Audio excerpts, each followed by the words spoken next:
Siapa yang nggak pengen dapat ribuan koin emas ketika sudah bingung harus ke siapa lagi pinjam 100? Tapi bagaimana jika koin tersebut harus diambil di kawasan berbahaya dengan cuaca dingin yang sangat ekstrim?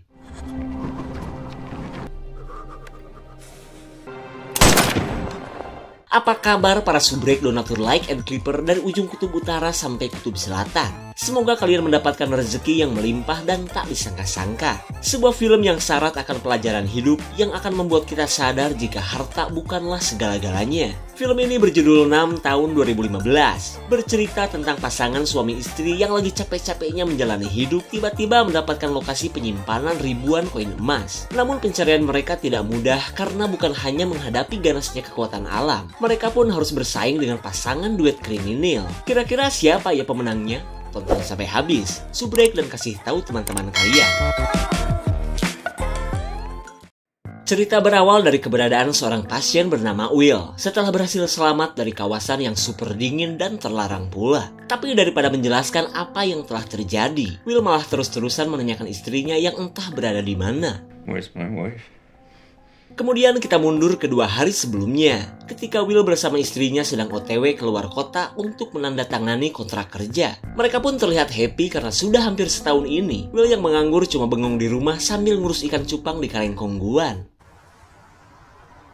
Setibanya di perusahaan temannya, Will mendapat kabar horor bahwa penandatanganan kontrak kerja gagal dilakukan. Teman Will pun meminta maaf karena semua ini akibat seorang investor yang menolak untuk membuka cabang baru. Perasaan Will pun benar-benar rontok dan bingung harus ngomong apa kepada istrinya. Di sisi lain, istri Will yang bernama Downey kaget saat hutangnya ke Emok Bank sudah jatuh tempo. Ia pun bingung harus jual apa lagi setelah lemari dan magicom pintarnya ia lelang. Kemudian Downey meminta sertifikat kebun ayahnya untuk ia gadai sementara waktu. Ia pun meminta ayahnya untuk jangan khawatir karena mulai sekarang Will sudah mendapat pekerjaan. Bukannya bapak gak mau bantu, tapi gara-gara suami kamu nganggur, harta bapak sudah mau habis.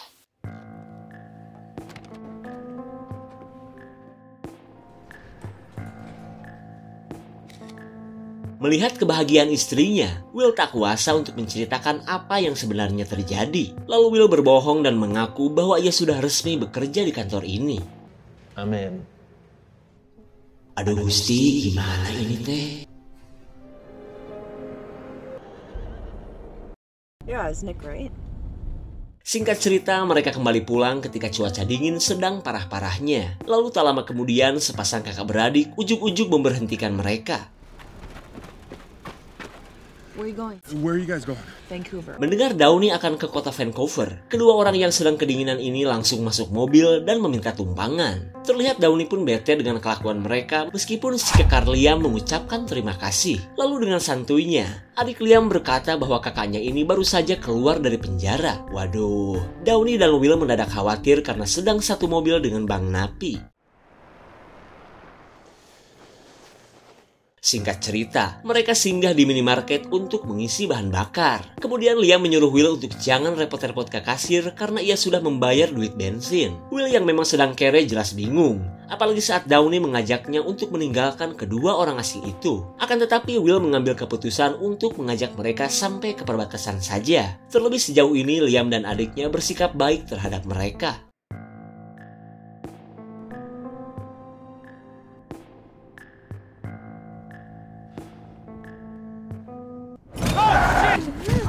Hampir saja Will menabrak seorang aki-aki yang terkena hipotermia parah. Lalu ketika melihat kondisi si Pak Tua, mereka bergegas membawanya ke puskesmas. Namun setibanya di lokasi, adik Liam yang bernama Cheryl panik karena si Pak Tua sudah tidak bernafas. Karena si Pak Tua sudah meninggoy, mereka bingung dengan apa yang harus dilakukan. Lalu dari dalam dompet si Pak Tua, Liam mendapatkan beberapa kartu kredit plus sebuah kartu anggota geng bernama Kapak Rainbow. Tak sampai di situ, mereka pun menemukan catatan berisi angka yang menurut Will adalah titik koordinat dari sebuah lokasi. Saat mereka pada bingung, kedatangan patroli polisi membuat mereka langsung melaporkan kematian si Pak Tua. Kemudian Will menjelaskan apa yang telah terjadi tanpa menceritakan dompet si Pak Tua yang sudah dicuri oleh Liam. Dan setelah semuanya jelas, para polisi menyarankan mereka untuk jangan melanjutkan perjalanan karena jalanan di depan sudah tertutup salju dan sedang dibersihkan. Singkat cerita, Cheryl mencari tahu tentang geng kapak Rainbow yang ternyata pernah melakukan perampokan koin emas 20 tahun yang lalu. Akan tetapi komplotan tersebut berhasil dihabisi para polisi dan memenjarakan satu anggota geng yang tersisa selama 20 tahun. Namun sampai sekarang koin emas berjumlah 4.000 keping itu belum ditemukan keberadaannya. Kabar tersebut tentu saja membuat mereka berpikir jangan-jangan si Pak Tua adalah anggota geng yang tersisa yang telah selesai menjalani hukumannya. Bahkan mereka yakin jika titik koordinat ini merupakan lokasi koin-koin emas hasil kejahatan si Pak Tua dan teman-temannya. Kemudian Liam mengajak Downey dan Will untuk melakukan pencarian, mengingat jumlah koin emas itu bisa mereka bagi rata. Akan tetapi Will menolak karena ia tidak mau mendapatkan koin emas yang jelas-jelas hasil kejahatan. Apalagi lokasi itu berada di kawasan pegunungan yang sudah pasti bersuhu ekstrim. Hey. Did she just steal a GPS? They already have their insurance. Cheryl yang telah mencuri sebuah GPS tidak menyangka lokasi koordinat dari si Pak Tua ternyata berjarak kurang dari 50 km dari posisi mereka. Kemudian Liam memberikan Downey dan Will sebuah kamar hotel untuk segera beristirahat karena besok pagi mereka akan melakukan pencarian koin emas itu.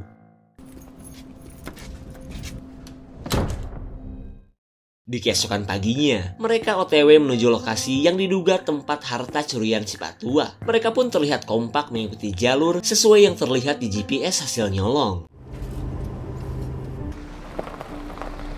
Singkat cerita, mereka tinggal berjalan kaki menembus hutan, gunung, dan lembah untuk sampai ke titik tujuan. Lalu dengan peralatan ala kadarnya mereka bergegas prepare, meskipun tidak tahu kondisi di hadapan mereka seperti apa.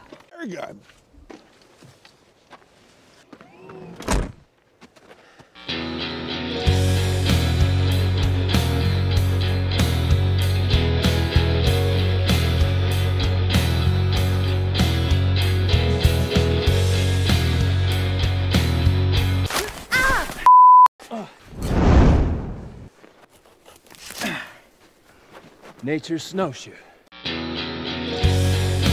We should go through the thin stuff. This way!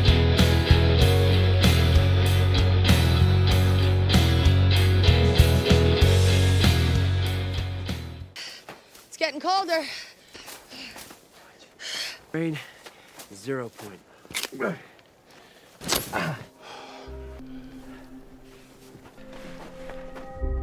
Semakin jauh ke dalam hutan, udara dingin yang ekstrim mulai mereka rasakan. Lalu tiba-tiba, GPS yang selalu dipegang Cheryl membawa mereka ke sebuah jurang yang sangat curam.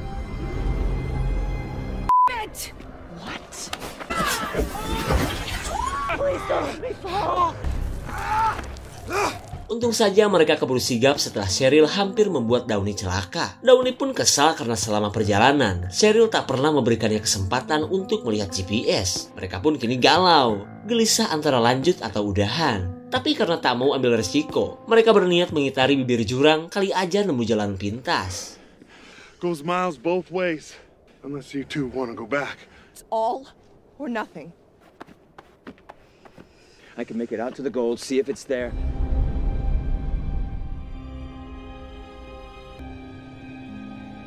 Setelah hampir 2 jam berjalan, mereka tidak menemukan jalan turun dan malah semakin menjauh dari rute yang seharusnya. Lalu Will mengajak mereka untuk kembali pulang. Terlebih cuaca dingin semakin menusuk kulit. Namun bukan cuma Liam dan Cheryl yang menolak. Downey pun tidak mau jika sampai perjuangannya menjadi kaya berakhir sampai di sini. Cheryl, just wait. Cheryl, just wait.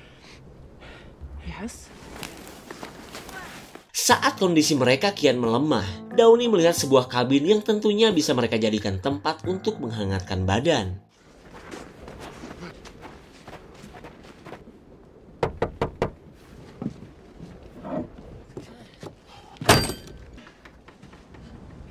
Keberadaan kabin yang entah milik siapa ini benar-benar menjadi penyelamat bagi mereka. Apalagi di tempat ini mereka menemukan banyak suplai dan fasilitas layaknya di sebuah rumah. Hey, wait. Cheryl. Smells good. Lalu Liam menyimpan sejumlah duit untuk pemilik kabin sebagai pengganti dari apa yang telah mereka gunakan. Will pun tak menyangka ternyata si kekar orangnya baik meskipun terlihat seperti begal. Selang beberapa saat, mereka menikmati makanan di tengah hangatnya suasana kabin. Tapi tiba-tiba, kedatangan seseorang membuat mereka menyangka jika itu pasti pemilik tempat ini.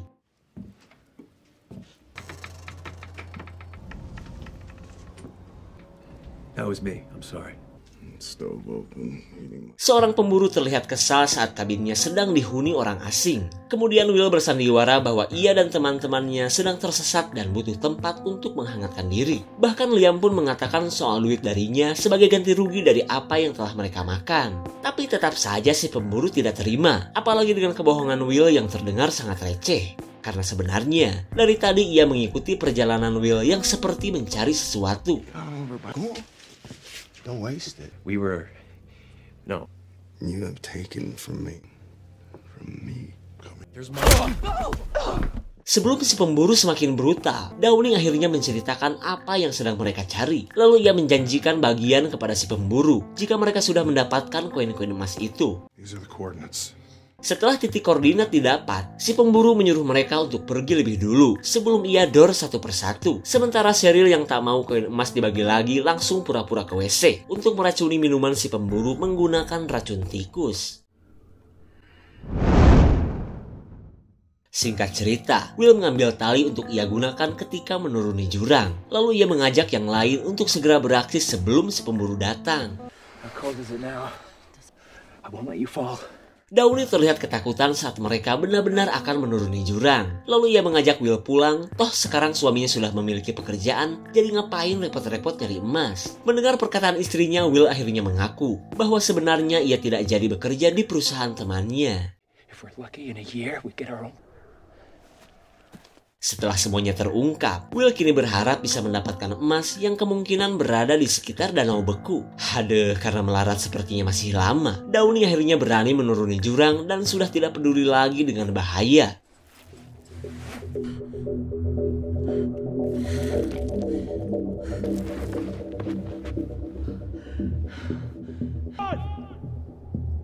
Oh, shit, hold on me.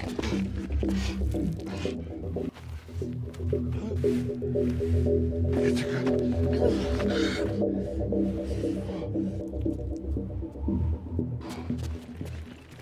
Setelah berhasil menuruni jurang, mereka melanjutkan perjalanan sambil bertahan dari suhu dingin yang semakin ekstrim. Namun karena godaan menjadi kaya mendadak sudah dekat, mereka tidak peduli dan semakin jauh ke lokasi yang jarang terjamah manusia. Saat Cheryl sudah terkena hipotermia, Will mengajak Liam untuk membuat tempat berlindung karena ia khawatir cuaca dingin ini bisa menewaskan mereka. Lalu tiba-tiba, Will baru sadar, istri gue kemana ya? I'll be right back.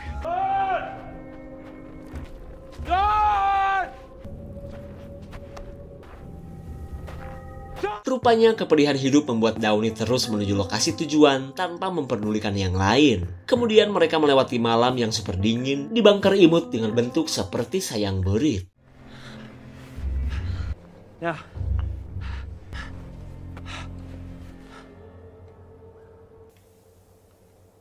Di keesokan harinya, Will merasakan sakit di kakinya akibat suhu dingin masuk ke dalam sepatunya yang sudah soek. I got them.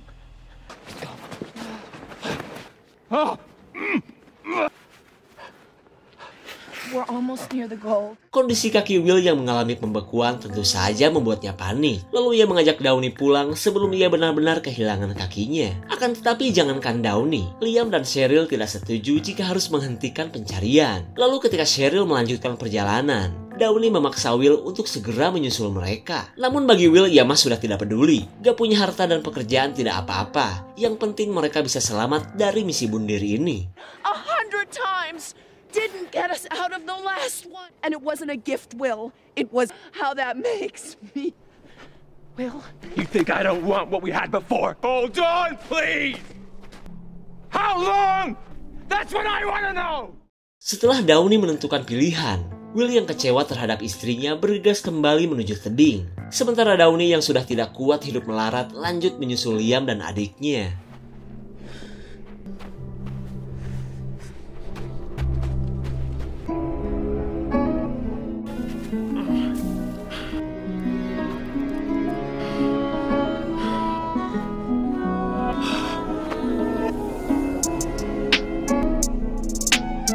Setibanya di danau beku, mereka tinggal melintasinya saja untuk sampai ke titik tujuan.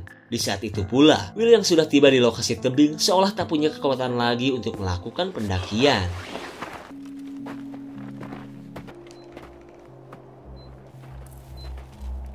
Setelah lokasi ditemukan, mereka yang terlihat happy bergegas nyakar sekuat tenaga.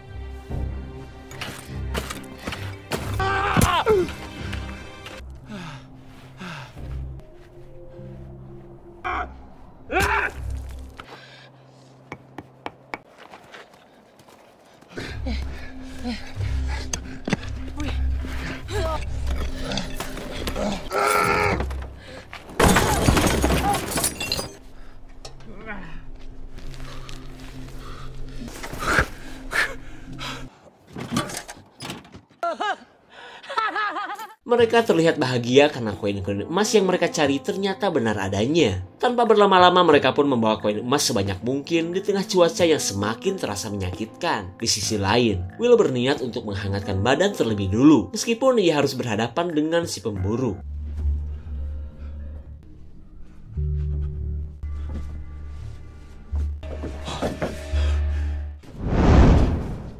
Will tidak menyangka si pemburu sudah tewas akibat racun tikus. Sontak ia pun kepikiran jika semua ini pasti ulah Cheryl sewaktu pergi ke WC.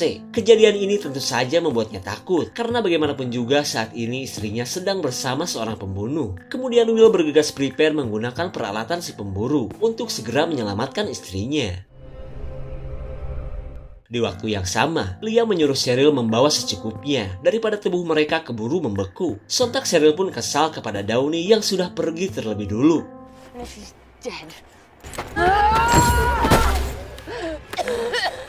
Setelah mendapatkan suar, Downey yang sudah mendapatkan banyak koin emas melanjutkan perjalanan pulang. Sementara Cheryl yang sudah kedinginan parah memaksa Liam untuk membawa semua koin emas ini. Cheryl?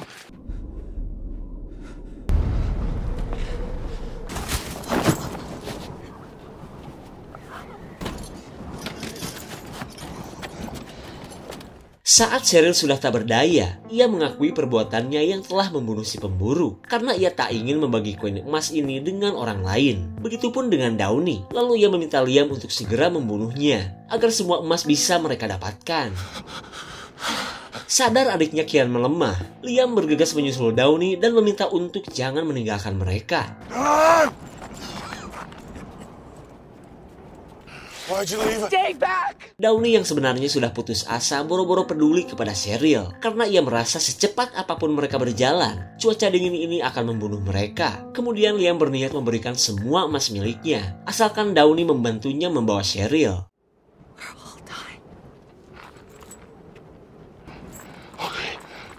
Melihat Cheryl sudah meninggoy, si kekar Liam benar-benar emosi karena baru juga kembali bersama adiknya. Mereka akhirnya terpisah lagi. Wake up, please, Morby, wake up.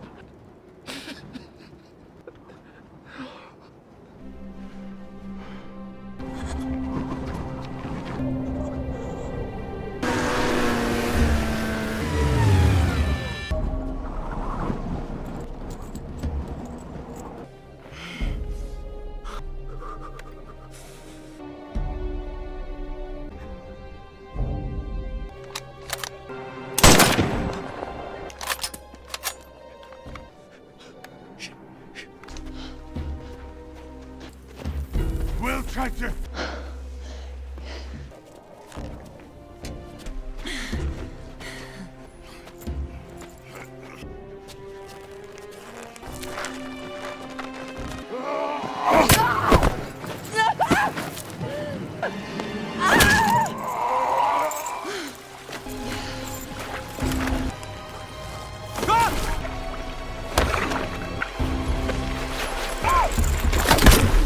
Perlawanan Downey yang telah membuat Liam tewas benar-benar membuatnya syok. Ia pun menyesal karena tak mendengarkan suaminya yang begitu ingin membuatnya sadar bahwa harta bukanlah segala-galanya.